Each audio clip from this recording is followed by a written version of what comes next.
नमस्कार, आदाब, सत श्री अकाल। मैं आपका दोस्त विशाल। 8 मार्च इस तारीख को पूरी दुनिया इंटरनेशनल वुमेन्स डे के रूप में सेलिब्रेट करती है, यानी अंतर्राष्ट्रीय महिला दिवस के रूप में सेलिब्रेट करती है। यह कटु सत्य है और अजीब विडंबना भी है कि पूरे दुनिया का कोई भी समाज, हर एक समाज महिलाओं को उनकी कैपेबिलिटी पर हमेशा शक किया है। उन्हें महिलाओं को हमेशा कमजोर आंका है और उसी की तरह से ट्रीटमेंट किया है।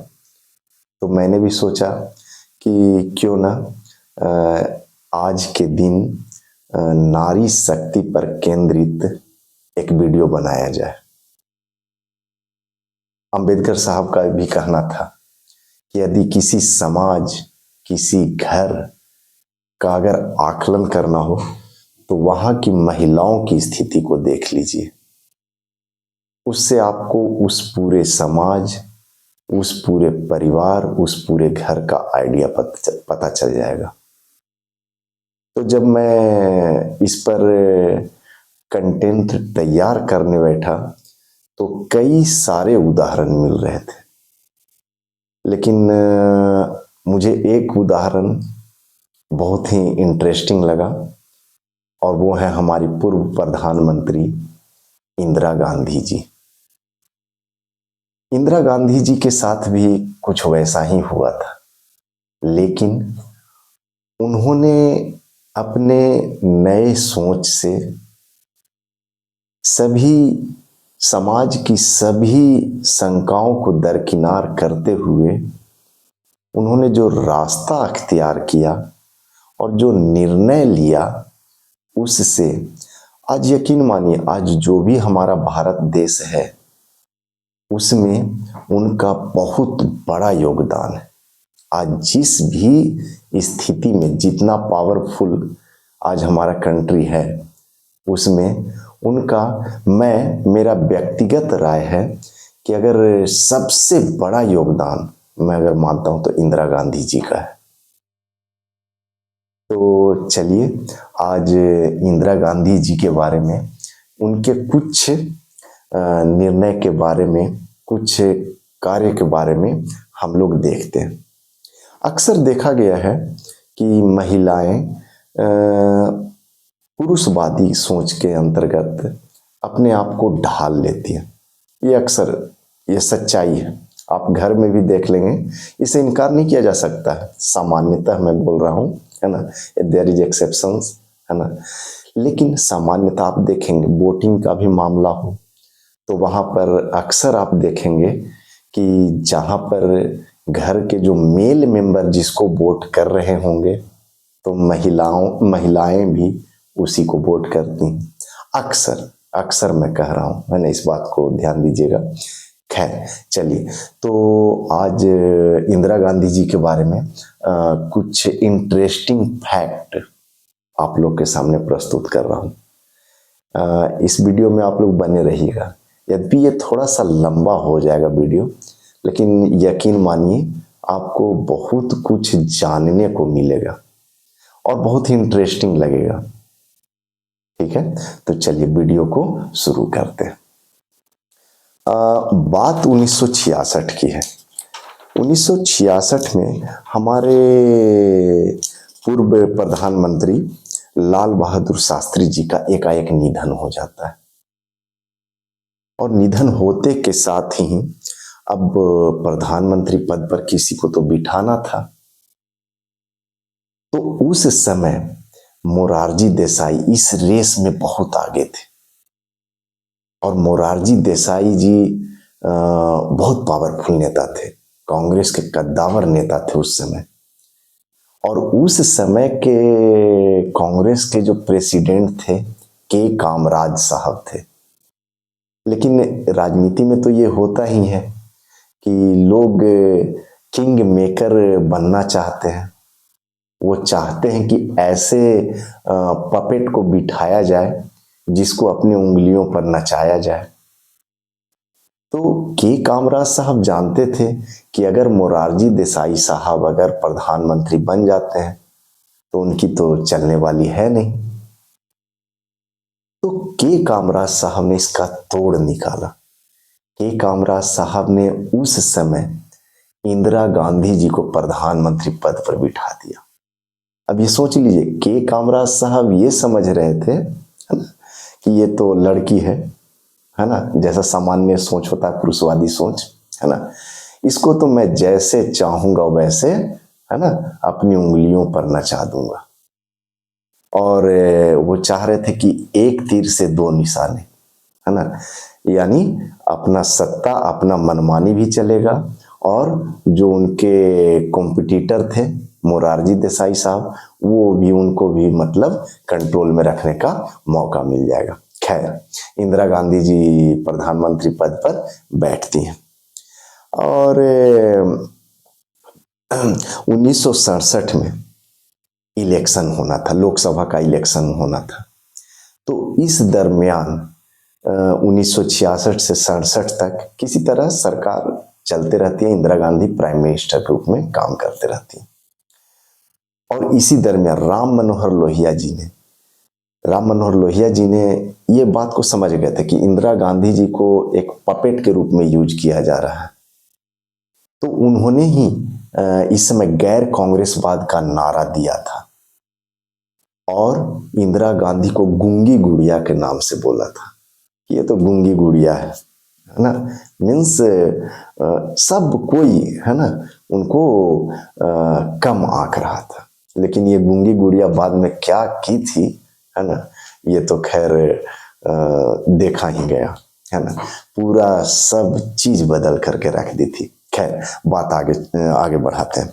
अब देखिए, तो 1967 में इलेक्शन होता है, लोकसभा का इलेक्शन होता है हमारे देश में।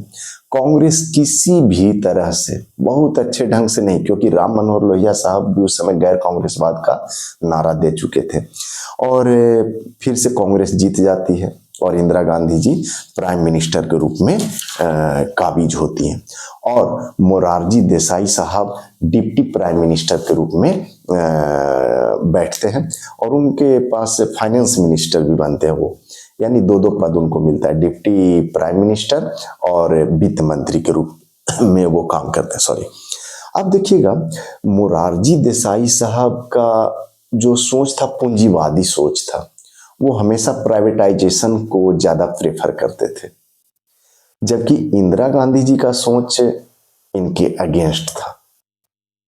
तो दोनों में फ्रिक्शन होना अब हल्का हल्का शुरू हो गया।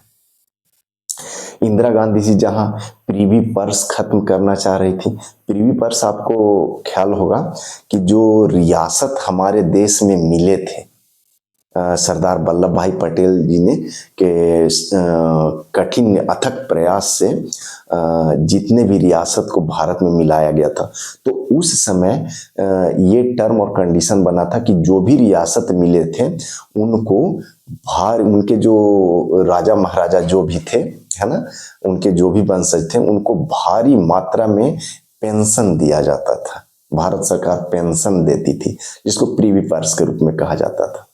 ये बहुत बड़ा रुपया, भारत ऐसे ही गरीब था और बहुत सारा रुपया प्रीवी पर्स के रूप में चला जा रहा था। तो इंदिरा गांधी जी मन बना चुकी थी, धीरे धीरे मन बनाना शुरू कर ली थी। वो गूंगी गुड़िया थी नहीं, वो सब चीज को आकलन कर रही थी। तो वो धीरे धीरे मन बना चुकी थी कि मुझे किसी भी तरह प्रीवी पर्स को खत्म करना है। दूसरा, वो बैंकों का राष्ट्रीयकरण करने के मूड में थी, क्योंकि वो आर्थिक स्थिति भारत का सुधारना चाहती थी। वो जानती थी कि भारत गरीब देश है, जब तक हमारे पास आर्थिक स्थिति हमारी संपन्न नहीं होगी तब तक हम आगे कुछ कर नहीं पाएंगे। ये दो मूड में बना चुकी थी। अब इस बात को लेकर के मोरारजी देसाई साहब से उनका फ्रिक्शन होना शुरू हो गया। अब तो क्या हुआ कि अब इसी दरमियान, अब जब मोरारजी देसाई बहुत बड़े नेता थे, आप समझ रहे हैं, उस समय के कांग्रेस के सबसे बड़े नेताओं में से एक थे वो। तो जब फ्रिक्शन होना शुरू हुआ और इसी दरमियान अब इंदिरा गांधी अपना थोड़ा थोड़ा रौद्र रूप दिखाना शुरू की थी। वो पुरुषों के इशारे पर चलने वाली महिला नहीं थी, वो अपनी सोच पर चलने वाली महिला थी, वो अपना रास्ता खुद तय करने वाली महिला थी। उन्होंने मोरारजी देसाई साहब से इस्तीफा मांग लिया कि आपको रिजाइन देना होगा, क्योंकि आपका सोच सरकार के सोच से मेल नहीं खाता है। ये तो बड़ा बेइज्जती का बात था। खैर, मोरारजी देसाई साहब को इस्तीफा देना पड़ा। और इसी समय अब देखिए, अब कांग्रेस जो मेन पार्टी थी उससे अब तकरार होना इंदिरा गांधी का धीरे धीरे शुरू हो गया। और ये भी ध्यान दीजिएगा कि 67 का जो अभी इलेक्शन हुआ है, इंदिरा गांधी बहुत मजबूत प्रधानमंत्री नहीं थी, जैसे तैसे सरकार चल रहा था, बहुत ज्यादा सीट लेकर के जीती नहीं थी। तो अब देखिए, इंदिरा गांधी जो है इस्तीफा मांग ली मोरारजी देसाई से और इनको इस्तीफा देना पड़ा। और 3 दिन के बाद ही, है ना, इंदिरा गांधी ने बैंकों का नेशनलाइजेशन, राष्ट्रीयकरण का अध्यादेश जारी किया। अब बैंकों का राष्ट्रीयकरण का अध्यादेश जारी किया गया। दूसरा चीज, इसी दरमियान 1969 ईस्वी में, 1969 में कांग्रेस पार्टी जो है नीलम संजीवा रेड्डी को राष्ट्रपति पद के लिए नॉमिनेट करती है, अपना कैंडिडेट बनाती है। और नीलम संजीवा रेड्डी जो थे वो कांग्रेस, है ना, के कामराज, मोरारजी देसाई, पूंजीवादी सोच वाले व्यक्ति थे, उनकी तरफ उनका झुकाव था। इंदिरा गांधी समझ गई थी कि अब मुझे जो है इसका तोड़ निकालना पड़ेगा। तब इंदिरा गांधी ने वीवी गिरी को सपोर्ट किया था। आप समझ सकते हैं, बड़ा दिलचस्प प्रेसिडेंशियल इलेक्शन हुआ था वो भारत में, कि जो पदस्थापित पार्टी के कैंडिडेट, प्रेसिडेंशियल कैंडिडेट हार जाते हैं चुनाव। नीलम संजीवा रेड्डी चुनाव हार जाते हैं और वीवी गिरी चुनाव जीत जाते हैं। अब वो भारत के राष्ट्रपति बन जाते हैं। अब जरा देखिए अब क्या मामला हुआ। अब पूरी कांग्रेस पार्टी अब एक तरफ हो गई और इंदिरा गांधी एक तरफ। आनन फानन में, गुस्से में, उस समय के जो कांग्रेस के जो प्रेसिडेंट थे, इंदिरा गांधी को कांग्रेस पार्टी से निष्कासित कर देते हैं। फिर भी देखिए, इंदिरा गांधी लोहे जैसी मजबूत महिला थी। इंदिरा गांधी जी ने तुरंत नए पार्टी का गठन कर दिया और इसका अब जो इंडियन नेशनल कांग्रेस था 2 पार्ट में बंट जाता है। Indian National Congress O Organisation और Indian National Congress Indian National Congress R, है ना। तो इंडियन नेशनल कांग्रेस INC वो जो था पुराना वाला कांग्रेस पार्टी हो गया, जिसमें के कामराज साहब थे, मोरारजी देसाई थे, पूरे कांग्रेस के लोग थे, है ना। और दूसरी तरफ जो ये इंदिरा गांधी जी का INC आर। अब INC आर और ये प्राइम मिनिस्टर बनी रही। अब इस समय वो किसी तरह से DMK का सपोर्ट लेकर के, कम्युनिस्ट पार्टी से सपोर्ट लेकर के सरकार को खींचती रही। अब देखिए 1969 और 70 तक का ये जो मामला था, अब इन्होंने नेशनलाइजेशन, राष्ट्रीयकरण, बैंक का राष्ट्रीयकरण के लिए जो अध्यादेश जारी किया था, सुप्रीम कोर्ट ने इसको खारिज कर दिया। देखिए, जुडिशरी भी जो शक्तिशाली सत्ता होती है उसी के साथ रहती है, ये कटु सत्य है, सामान्यतः। तो नेशनलाइजेशन ऑफ बैंक का जो अध्यादेश था, इसको सुप्रीम कोर्ट खारिज कर देती है।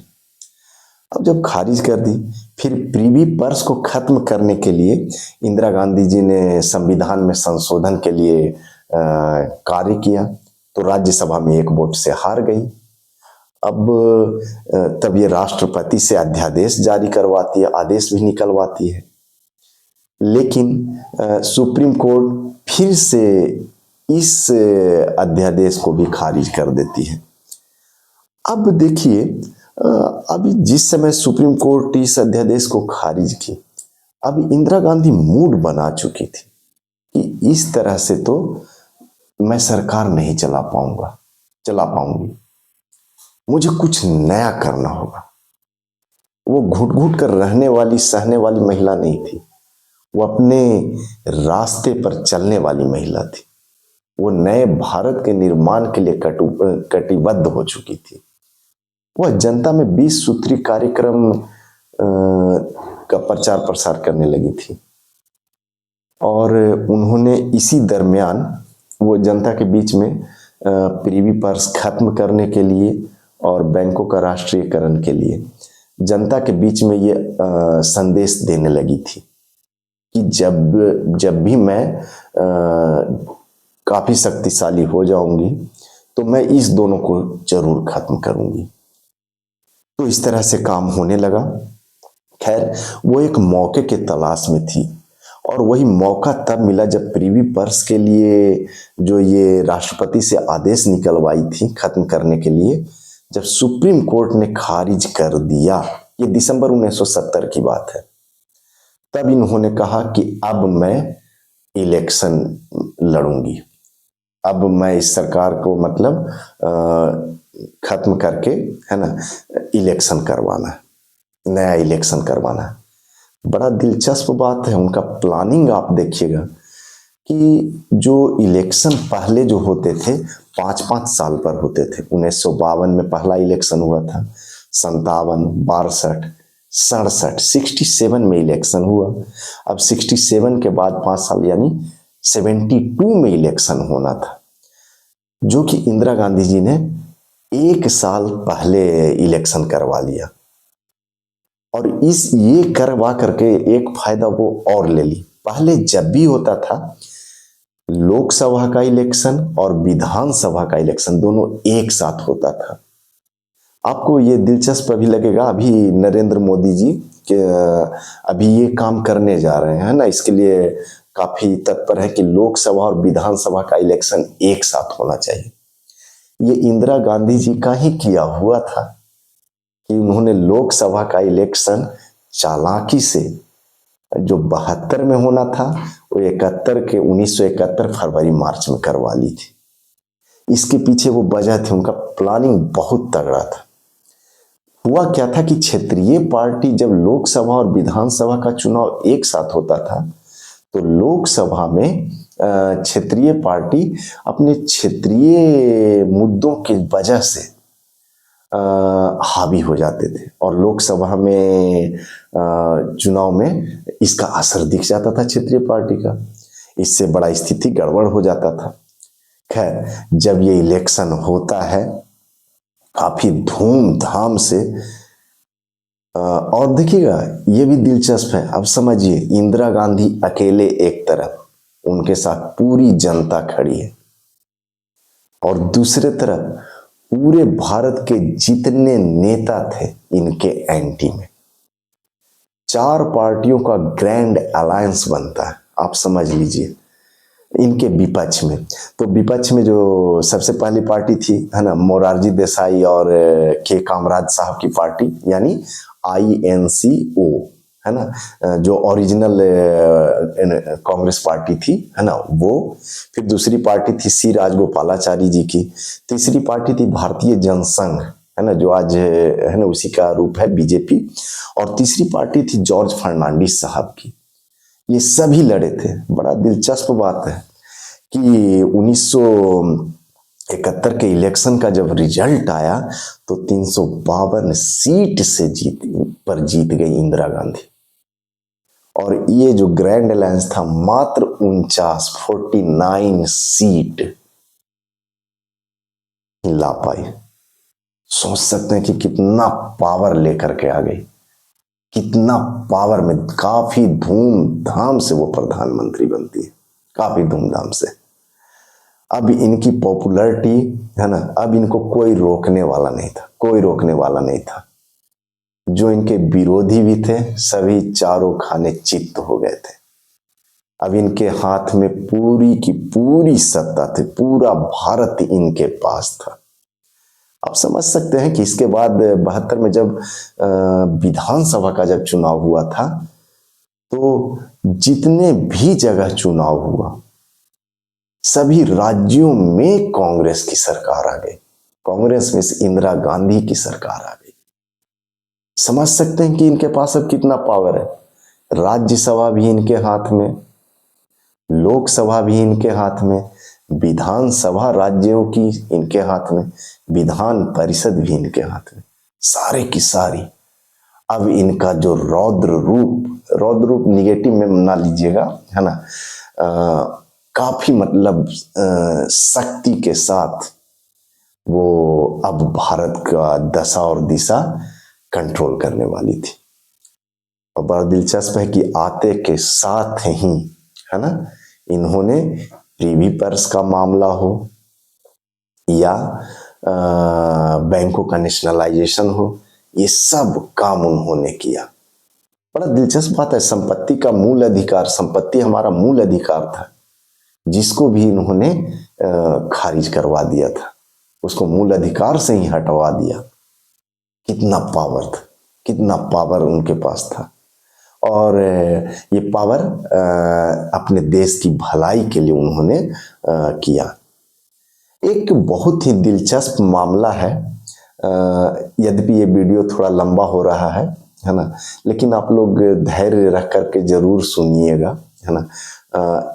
ऐसे तो इन पर जब वीडियो बन सकता है तो 3-4 घंटे तक लेक्चर दिया जा सकता है, लेकिन मैं शॉर्ट में ही बना रहा हूँ। तो एक जो दिलचस्प मामला है, इनकी शक्ति को, है ना, आप समझिए कि कैसे इनकी शक्ति, इनकी प्लानिंग को समझाती है। वो मामला था बांग्लादेश को ये जो अलग कर दी थी। बांग्लादेश उस समय पूर्वी पाकिस्तान के रूप में जाना जाता था। जैसे ही 1971 में ये आती हैं, पीएम बनती हैं, तो इनके सामने बांग्लादेश संकट का मामला आता है। बांग्लादेश संकट भी थोड़ा सा सुन लीजिए 5-10 मिनट में, तो उसमें आपको इंदिरा गांधी जी के बारे में पता चलेगा। बांग्लादेश संकट क्या था कि पूर्वी पाकिस्तान, जिसे हम लोग बांग्लादेश कहते हैं आज की डेट में, और पश्चिमी पाकिस्तान जो पाकिस्तान है ओरिजिनली, तो पश्चिमी पाकिस्तान में याहिया खान सैनिक तानाशाह थे। और उस समय वहाँ के जो नेता थे पीपीपी, है ना, पाकिस्तान पीपुल्स पार्टी, आज भी ये पार्टी है ना, उसके नेता थे जुल्फिकार भुट्टो, बेनजीर भुट्टो के पापा जी, है ना। तो खैर, तो याहिया खान सैनिक तानाशाह थे और ये पूर्वी पाकिस्तान और पश्चिम पाकिस्तान दोनों को मतलब वो कंट्रोल कर रहे थे। दोनों पाकिस्तान एक ही पाकिस्तान था। और याहिया खान अब पहली बार इलेक्शन करवाना चाह रहे थे, क्योंकि पब्लिक से डिमांड आने लगा था कि इलेक्शन कराया जाए, इलेक्शन कराया जाए, इलेक्शन कराया जाए। और ये इसको टालते जा रहे थे ये लोग, किसी तरह इलेक्शन नहीं हो, है ना। ये इस मूड में थे ताकि सत्ता अपने हाथ में बनी रहे। और एक चीज और था कि मोहम्मद अली जिन्ना साहब ने जब पाकिस्तान का निर्माण किया था तो उन्होंने पाकिस्तान को एक यूनिफाइड रूप देने के लिए उर्दू भाषा को राजकीय भाषा का दर्जा दिया, राष्ट्रीय भाषा का दर्जा देना चाह रहे थे वो। तो पूर्वी पाकिस्तान में भी जहाँ के सभी लोग की भाषा जो थी बंगाली थी, पूर्वी पाकिस्तान बंगाली भाषा, उसे भी जबरदस्ती कहा गया कि नहीं, आप लोग को उर्दू भाषा में ही अब आपकी भाषा उर्दू होगी। लेकिन भाषा तो बदलने की चीज नहीं है, भाषा माँ के बराबर होती है, माँ को कैसे कोई बदल सकता है, भाषा से लगाव इतना ज्यादा होता है। तो उस समय से पूर्वी पाकिस्तान और पश्चिमी पाकिस्तान में इस मैटर को लेकर के हमेशा फ्रिक्शन होते रहता था। तो पूर्वी पाकिस्तान में शेख मुजीबुर रहमान, स्पष्ट है, ये वहां के नेता थे। तो वहां पर अब विवाद होने लगा था। तो खैर 1970 में इलेक्शन होता है, शॉर्ट में सुनिएगा इस बात को। और 1970 में पाकिस्तान में इलेक्शन होता है और दिलचस्प बात यह था कि इस इलेक्शन में शेख मुजीबुर रहमान जीत जाते हैं। अब ये तो मंजूर था नहीं याहिया खान को, पहले से याहिया खान को अंडरस्टैंडिंग था कि हम लोग जीतेंगे और जुल्फिकार अली भुट्टो प्रधानमंत्री बनेंगे और याहिया खान अपने बारे में सोच रहे थे कि वो मुझे प्रेसिडेंट बना देंगे। लेकिन यहाँ तो बात उल्टा हो गया, मुजीबुर रहमान पूर्वी पाकिस्तान में वो जीत जाते हैं, सबसे ज्यादा सीट लेकर के जीत जाते हैं। अब तो पूरे पाकिस्तान का कंट्रोल आ गया किनके हाथ में? मुजीबुर रहमान के हाथ में। ये बर्दाश्त नहीं था याहिया खान को, है ना। और वही होता है, याहिया खान जबरदस्ती फोर्सफुली, है ना, इस लोकतंत्र के फैसले को नकार देते हैं और वो सत्ता मुजीबुर रहमान को देने के लिए तैयार नहीं होते। तब ये बात कैसे पूर्वी पाकिस्तान के लोग मानेंगे भाई, है ना। तब बहुत ही विवाद बढ़ जाता है वहां पर। तब शेख मुजीबुर रहमान स्वतंत्र बांग्लादेश का घोषणा कर देते हैं कि बांग्लादेश अब पश्चिमी पाकिस्तान का हिस्सा अब नहीं रहेगा, अब ये स्वतंत्र हो गया बांग्लादेश। ये बात याहिया खान को नागवार गुजरी, ये कैसे हो सकता है ना। तो इसको दबाने के लिए वहां से रजाकार संगठन भेजा जाता है। रजाकार संगठन मुस्लिम में कुछ ऐसे लोग थे, है ना, जिनका काम था कि जो जो एंटी में काम कर रहे हैं उसको चुन चुन करके मारना, स्पेशली हिंदू, है ना, या जो पूर्वी पाकिस्तान के पक्ष में हैं झुके हुए, उनको चुन चुन करके मारना। रजाकार संगठन ने भयंकर नरसंहार किया पूर्वी पाकिस्तान में, भयंकर नरसंहार किया। तब वहां से लोग भागने लगे और भाग भाग करके भारत में आने लगे। इंदिरा गांधी जी को की नजर इस पर जबरदस्त थी। ये उनके कूटनीति का भी हिस्सा था कि किसी तरह ये पाकिस्तान को, अपने शत्रु को कमजोर भी किया जाए, है ना। तो अब देखिएगा, पाकिस्तान इतना पावरफुल इसलिए था क्योंकि पाकिस्तान के पक्ष में अमेरिका खड़ा था। अमेरिका के राष्ट्रपति उस समय थे रिचर्ड निक्सन, और रिचर्ड निक्सन इंदिरा गांधी से सख्त, कतई सख्त नफरत करते थे, उनको देखना तक पसंद नहीं करते थे। आप सोच सकते हैं कितना नफरत था इंदिरा गांधी से, ठीक है, स्पष्ट है। अब देखिएगा, तो रिचर्ड निक्सन तो तैयार बैठे थे कि कब भारत मौका दे और इसे नेस्तनाबूद कर दे। रिचर्ड निक्सन एकदम खार खाए बैठे रहते थे इंदिरा गांधी से और भारत से भी। खैर, साथ ही साथ पाकिस्तान के सपोर्ट में चाइना भी था। खुल करके चाइना ने सपोर्ट कर दिया था कि अगर आप पर कोई हमला होता है तो भारत रुकने वाला नहीं। अब सोचिए इंदिरा गांधी जी के पास कैसी स्थिति है कि दोनों तरफ से, है ना, घेर चुकी थी, ये कुछ कर नहीं सकती थी, ये हाथ जोड़ करके बैठी हुई थी। लेकिन एक प्लानिंग के तहत इसी समय रसिया से, यूएसएसआर से इनको समर्थन मिल जाता है। अब इंदिरा गांधी जी के हाथ मजबूत हो चुके थे, अब ये जान चुकी थी कि अब टक्कर लिया जा सकता है। कितना बेहतरीन प्लानिंग के तहत पर ये सब काम हुआ। खैर, अब होता क्या है, 3 दिसंबर 1971 को याहिया खान भारत पर अटैक कर देते हैं, 3 दिसंबर 1971 को।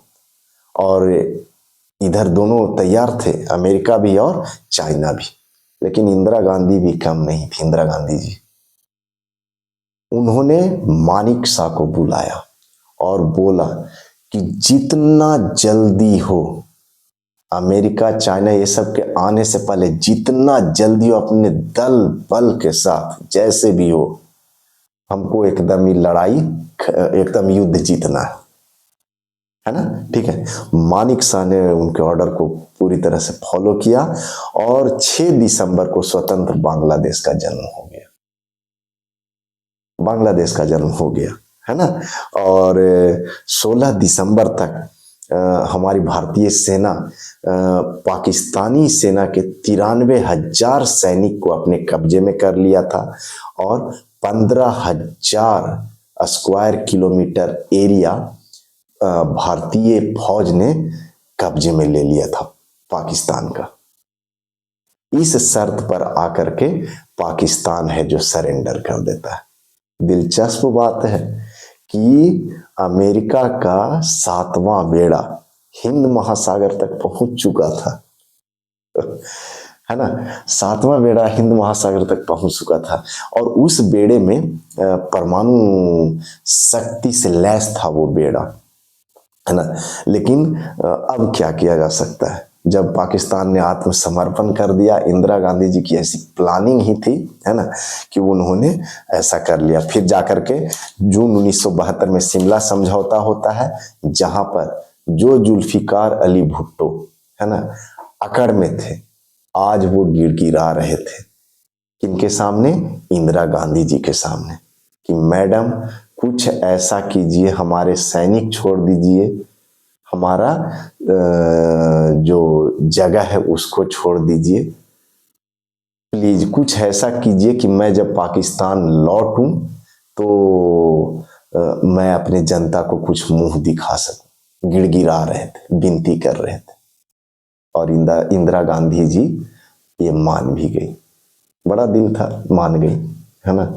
वो चाहती, कुछ लोग आलोचना भी करते हैं कि उस समय चाहते तो ये सब इसके दम पर कुछ और भी कर सकते थे, लेकिन खैर जो भी बात हो, है ना, ये डिबेट का बात है। खैर, तो इस तरह से इंदिरा गांधी जी ने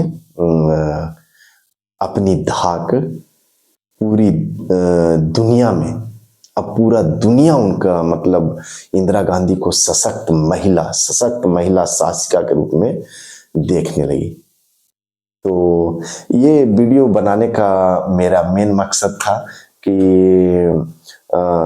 चूंकि ये आज अंतर्राष्ट्रीय महिला दिवस है, तो सोचा कि एक ऐसा एग्जाम्पल, है ना, खास करके सभी महिलाओं के सामने रखा जाए, है ना, कि वो किन्हीं से कमजोर नहीं है। वो अपने दम पर एक अपने सोच के अनुसार अपना रास्ता वो क्रिएट कर सकती हैं।